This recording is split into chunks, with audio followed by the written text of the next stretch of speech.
నటవిరాట్ రావు గోపాలరావు అనగానే ఆయన ధరించిన అనేక విలక్షణమైన పాత్రలు మనల్ని ముందుగా పలకరిస్తాయి.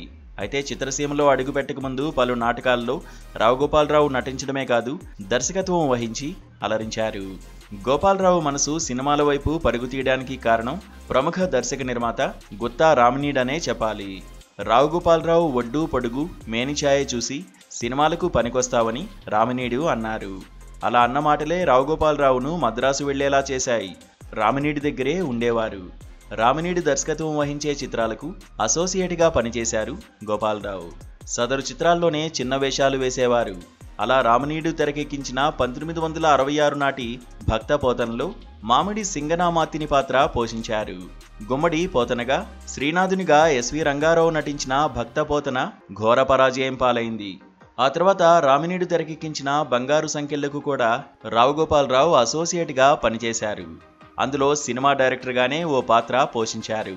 జమున, హరనాథ్, రామకృష్ణ నటించిన ఈ చిత్రం కూడా అంతగా మెప్పించలేదు. ఏవో బిట్ రోల్స్ వేసుకుంటూ సాగారు రావు గోపాలరావు. ఆ సమయంలో కె విశ్వనాథ్ తెరకెక్కించిన కాలం మారిందిలోని కోటేశు పాత్ర, శారదలోని బాబాయి పాత్ర గోపాలరావుకు మంచి గుర్తింపును సంపాదించి పెట్టాయి. విశ్వనాథ్లాగే బాపు కూడా గోపాలరావును ప్రోత్సహించారు. ముత్యాల ముగ్గులో రావు గోపాలరావు పోషించిన కాంట్రాక్టర్ పాత్ర, భక్త కన్నప్పలో ధరించిన కైలాసనాథ శాస్త్రి పాత్రలతో జనం మధ్యలో తిష్టు వేసుకున్నారు గోపాలరావు.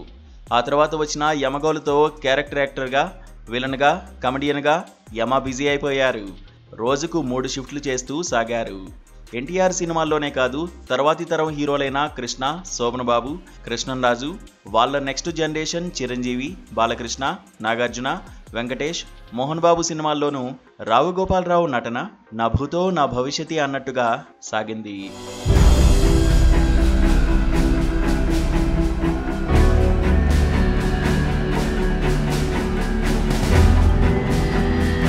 సినిమా రంగంలో అడుగుపెట్టక ముందు కొన్ని నాటకాలకు దర్శకత్వం వహించిన రావు గోపాలరావు 1963లో విక్రాంతి అనే డ్రామాకు డైరెక్టర్గా వ్యవహరించారు.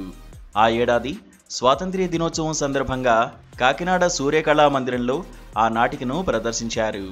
డాక్టర్ కొర్రపాటి గంగాధర్రావు రాసిన నాటికది. తన మిత్రులు హెరాల్డ్, ఐవిఎస్ శర్మ సహకారంతో ఆ నాటికను రక్తి కట్టించారు రావు గోపాలరావు. దాదాపు 62 ఏళ్ల నాటి విక్రాంతి నాటిక కరపత్రం ఇప్పుడు సోషల్ మీడియాలో దర్శనమిస్తోంది.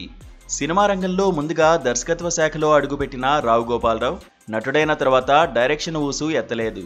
సొంత చిత్రాలు నిర్మించే సమయంలోనూ ఆ మాటే గుర్తు చేసుకోలేదు.